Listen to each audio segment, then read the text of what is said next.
మాజీ MLA PCC working president Jaggareddy మరోసారి భావోద్వేగానికి గురయ్యారు. రాహుల్ గాంధీ వచ్చి ప్రచారం చేసినా కూడా ప్రజలు ఓడించారు అన్నారు. రాహుల్ని పిలిచి మరీ అవమానించిన భావన తనకు కలుగుతోంది అన్నారు. జీవితంలో మళ్లీ సంగారెడ్డి నుంచి పోటీ చేసే ప్రసక్తే లేదన్నారు ఆయన. తన సతీమణి పోటీ చేసినా సరే తాను మాత్రం ప్రచారం చెయ్యబోను అని ప్రకటించారు జగ్గారెడ్డి. అందుకే ఇక సంగారెడ్డిల జీవితంలో ఎమ్మెల్యేగా పోటీ చేయొద్దని డిసైడ్ చేసుకున్నా.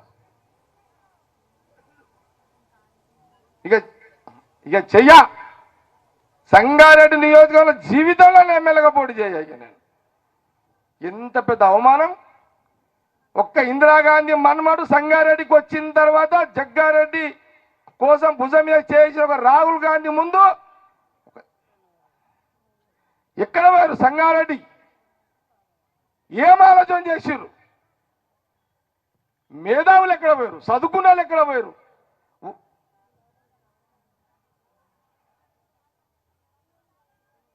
నీ గురించి కూడా నేను ఓటేయమని చెప్పి అడగని చెప్పిన. ఈమె